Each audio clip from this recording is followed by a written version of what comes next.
Alright, so time for my quarterfinals game of this month's MSEM GP.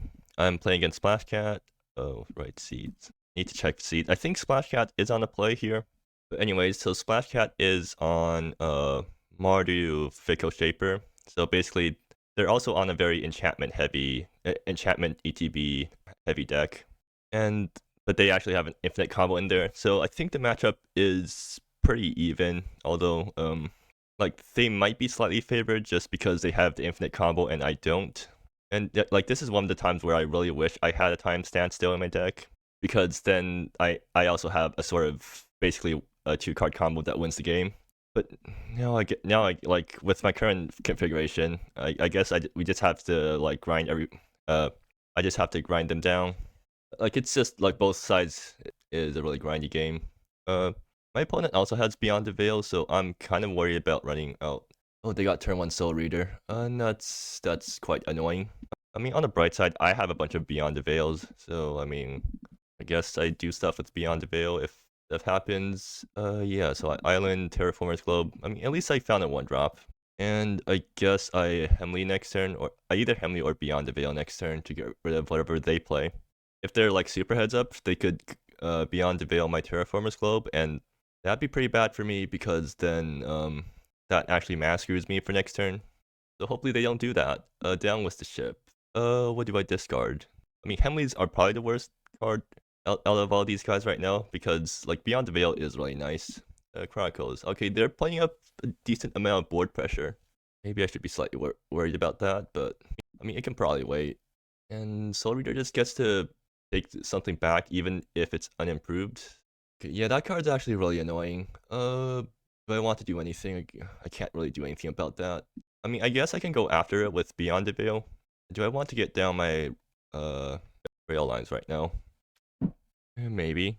Because it also, I mean, they're also on Unbound Expanse, right? So if I go after my own lands, then, like, if I bounce my own lands, then that means that they're less likely to do a rail line into Unbound Expanse play and ramp themselves. And also, it technically mana fixes me. Like, how much am I worried about it Beyond the Veil on my land, or on my rail lines? Is that even a good play for them? If they Beyond the Veil my rail lines, I just Beyond the Veil their Beyond the Veil. I guess that's probably a decent exchange. Yeah, I think I can live with that. So I think I need more white right now, so I'll do that. And yeah, Beyond the Veil, let's get rid of their Soul Reader, because I don't want, like, I don't want Soul Reader shenanigans happening this game. If they just drop like Rippling Curtain, I guess I also Beyond the Veil that. And then the next thing they drop, I have to Hemley -1 their guys eventually. Yeah, another down with the ship. Actually, do I just pitch Hemley right now, or do I pitch the rail line? Like, what is... because the problem right now is that the Fox is beating me down, so I need to deal with that thing, and the best way to deal with it is with Hemley right now. I mean, yeah, I guess I can pitch a land. It doesn't feel great, but I guess I go for this. And then do they have a 2-drop that I need to be worried about? Okay, yep, we're going to see some Beyond the Veil shenanigans this game. Where is it? Turnover? Maybe I just Hemley and then minus on the Fox, because that clears their board and sets me up to do stuff. I mean, I can also Beyond the Veil. Well, actually, no. Right, so they're always going to get Soul Reader back, and I can't do anything to prevent that from happening. They like advanced Soul Reader twice. I'm super far behind right now. Do I have anything I can do about this? No, I don't, because of how the timing works out. I mean, I can Beyond the Veil there, Beyond the Veil, and I hope that they don't have another Beyond, and then they get to do down with the ship stuff. And I'm still taking damage through all this, so like it's not even that good for me. Yeah, like I kind of just I really needed a Caylin sort of thing this game. I can Hemley minus and lock down the Fox, or no, I can Hemley minus and get rid of the Beyond the Veil, and then Hemley takes a Fox attack. I guess that's fine, and it's better than going for my own Beyond, because that saves my Beyond for later on. No, this Beyond is kind of useless now because they are like this thing already got. Or no, if I play my own Beyond, then their guy also doesn't come back. Yeah, I guess I play my own Beyond then, and like. I mean, this is some pretty classic Beyond gameplay. Or actually, do I need to? No, I don't think that was actually a good play, because yeah, there was no point in going after that. because I don't actually care about getting my own Beyond back right now. Well, whatever, I already made that play. I should have just gone after like either the Fox or the Chronicles. Probably the Fox. But I mean, Hemley Minus also deals with the Fox, so that's why I'm not going for it right now. And next turn I have Hemley plus Lost Through Dreams. Do they have another Beyond? Nope. Okay, cool. So they're definitely pressuring me now. They're not pressuring me too hard, but actually I'm down to half my life, so yeah, they're definitely pressuring me. They have more stuff? Nope. They're at 1 card in hand, so like I could discard lock them. Upkeep. Do I fetch right now? I probably want to fetch. I could either fetch Island or I guess I won't fetch. Oh, that's actually really nice because I can flash an end of turn Witch's Invocation. So then that means that. So I probably will just use these guys to Hemley. Oh dear, Judge Call. Alright, Judge Call resolved. I guess it just phases it now, so turn over. So with 2 Beyond the Veils out, I doubt that my opponent's ever going to get rid of them. Which means that anything that I phase out with Beyond the Veil is basically just permanently phased out. So that's pretty good for me. So right now I have 2 options. I can either play Hemley and hold up one of these guys, or I can just hold up both of these guys. And I think it's probably best for me to just Hemley right now, and I'm going to Hemley -1 on the Fox because I don't want to run into the situation where they get to 5 lands and then Chronicles on 5 to make a 4/4. Yeah, I think I'll go with that. Then Hemley -1 on Fox. I mean, like technically I could Hemley minus on these guys, but I don't think I want to give them another draw of those guys, so I'll pass right now, and I guess, do I keep this uncracked? No, I need to crack it, because otherwise I'm losing life from Arctic Mine. So I'm probably cracking it for, blue, which means I'm fetching 2 basic islands, which is, like, not ideal, but still fine. Oh, that's, yeah, I think I actually countered that. I'm going to think. Yeah, I think I countered that. Or, I mean, I can let this resolve and then counter wherever they flip off this thing, but what's the word? They can also make me sack stuff. Yeah, I think I have to counter this. It makes my next draw worse, but like I actually do have a reasonable play next turn, which is to just which is Invocation and then fatigue, cycle the fatigue. So I'm hoping that like this pays off because they don't like. I'm hoping that their last card in hand is not very useful, basically. And good, it was a land. So it does mean that I don't have anything in hand now this turn, so I guess I Hemley minus on the Fox again, like just keep the stalemate going and hope my opponent doesn't get a good top deck. Actually, no, they know what I drew, so no point in holding the fatigue. I'm just going to cycle it now in case I get a rail line, because then I want to play it out this turn, right? Yeah, I think I always play it out. Yeah, there's no point in holding this thing, I don't think. Unless I I mean, it does help me bluff, but I don't think I'm bluffing anything, so yeah, I'm just going to do this. And Emily -1, keep this thing tapped down, and pass the turn. So I could be representing Cosmic Sinkhole right now. Oh, 5? Are they like activating Chronicles? I mean, like, it's not going to be active this turn, so like, I don't mind, but sure. I mean, do you have some way of sacking the Fox? Because it's going to stay in play for a bit longer. Anyways, end of turn flashing Witch's Invocation. Let's see if I get a good draw off it. Ooh, Settleson. That's yeah, that's quite good. So this grabs Marble Roll. Wait, what? How do they still have 1 card in hand? Well, I don't think I was keeping track. So what? Oh, actually, they have 1 card in hand because they didn't actually play anything last turn. Oh well, yeah, this is, man, these are some insane draws. So I guess I Unbound Expanse. Do I hold up Unbound Expanse? I mean, I can Unbound Expanse, crack it, and that gets me, so that wipes their entire board, basically. But I want to, is there some way that do they have some way of punishing me if I just tap out this turn? I don't think so. Alternatively, I can go Unbound Expanse, Settleson. Settleson fetches Rod and then knocks last card out of my opponent's hand. And then I have Unbound Expanse, Beyond the Veil. I think it's better to just keep up these guys, I think, right? I mean, I always Unbound Expanse here, so like this is a forced play. And yeah, I guess I just decide between whether I want to play out Settleson now or keep up Beyond the Veil and Friends. You know what? I guess I'm tapping out. And yeah, so Settleson, grab the thing and just keep the Fox tapped down. And then so Settleson, grab the Rod, I can also grab down with the ship, but that thing doesn't actually do much, so I'll just grab the rod. I mean the Death Pitch trophy. Make them pitch their last card, which was actually useless. Okay, well I guess I still need to keep the Fox tapped down, and hopefully they don't like have anything that can go after my Sailson. So yeah, like if I kept up Unbound Expanse, I guess this turn would have been slightly better for me because then I still have Emily around and I can activate Beyond Veil. I can get these guys to trigger at instant speed with Unbound Expanse. Well, hopefully they didn't top deck like Chaos Module or something like that because that would kind of suck for me. Oh well, that is certainly a good top deck for them, and they're just going to like do the maximum amount because they need to draw cards now. Or oh, they're drawing 2 cards off this thing. Sure. Did they draw something that can kill Settleson? Because that would be like kind of annoying for me. I guess they didn't. Okay, that's good. They're actually also taking up the research counters, which could be a problem eventually. Anyways, that's a land. I guess I have to crack Unbound Expanse then. Or I can grab another Death Pitch trophy. What else do I have left to grab with Settleson? I can grab Long Forgotten, but that doesn't do too much.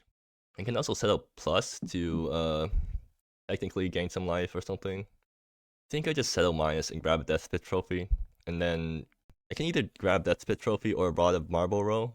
I think I should actually just crack Expanse. Well, do I care about cracking Expanse at instant speed? Not really.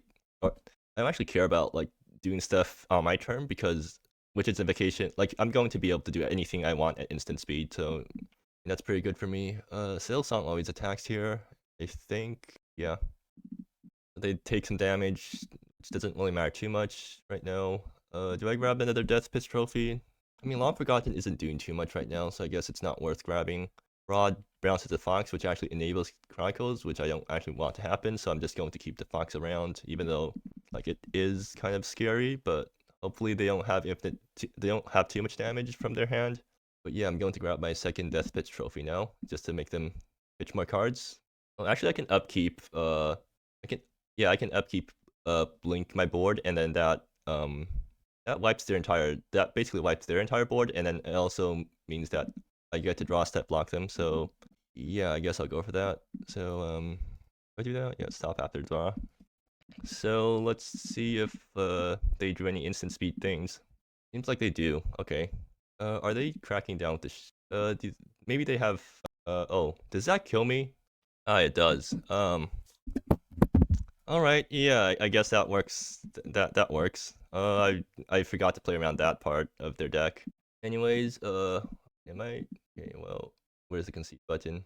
So post board, this matchup does get worse for me, I think. Yeah, because I don't really get to bring in stuff that helps, and they get to bring in a bunch of removal. So anyways, Laybear always. I think all the Laybears come in. Rod is Rod good? Rod is whatever. I think I won't bring in the second Rod. Tether is useful. Anything else? Not really. So what's not good here? I don't think I care enough about Valdez and friends. Or I mean, if I'm going to trim cards, I usually start by trimming Valdez's and the Hemleys too.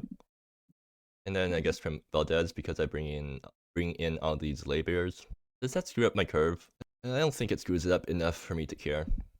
So now I need to win my next 2 games, which is not great for me. So like, what's my plan here? I think like the lesson there was I shouldn't have cracked that thing at instant speed. Well, I mean, if I didn't do that, then they draw cards and I don't get to draw step block them for a turn. Maybe I didn't need to draw step block them that turn. Like I could just crack it during my turn, and then so that empties their hand. And I guess I draw 2 cards and hope that I get something useful out of those. I mean, there's plenty of good cards for me to draw there. Yeah, that was definitely unnecessary. And like I had those Beyond the Veils too, so if I went after their single Wild Lightning, then they couldn't actually kill me with the infinite combo. They get to make me discard my entire hand, and they make infinite creatures, except they don't because Beyond the Veil, I mean, Unbound Expanse exiles all your creatures too, so it just kind of just blanks them. So maybe I should have, yeah, I definitely should have tried to go for that. And this hand is, yeah, this hand's still pretty good. It has everything I want. It has the Caylin too. So yeah, turn 1, Terraformer's Globe. Like this is going to be a pretty classic game for me, or pretty classic game for this deck.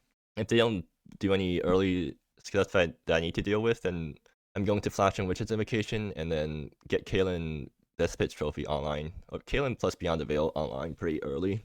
Did they play out okay, Chronicles? Yeah, I mean, that's not a problem yet. I'll just like take a few hits from it. Ooh, Unbound Expanse. Can't make use of it right now, but Witches Invocation actually makes it better than usual because I can flash it in after my opponent plays a land for a turn, which makes it active while I'm one turn behind. Or when I'm one turn ahead. No, it doesn't work like that. My opponent is on Event Horizons right now, so like they can answer my things at instant speed now. And they're going for Chaos Module. Well, I can't prevent that from happening, so it happens. And if they find a curse, they can actually go after Caylin with the second mode. And that's Event Horizon. Huh.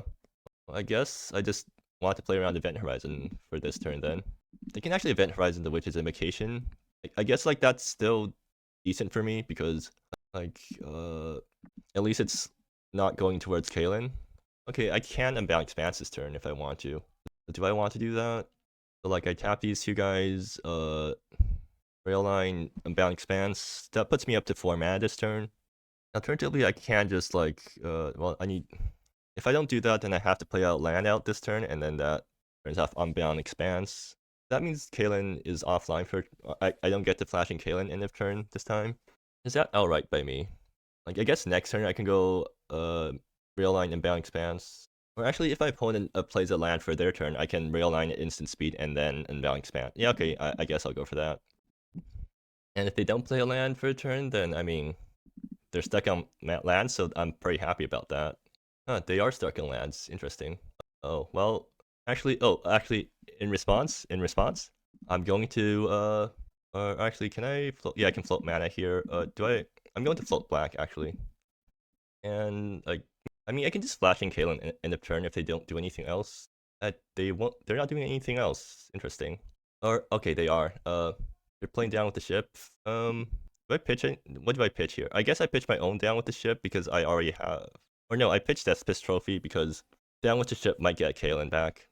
So I guess I like do it like this. Oh, actually, I get to play out 2 things. Do I just pitch? I guess I just pitch the swamp here then. Because I think I'm pretty good on mana right now, at least compared to them.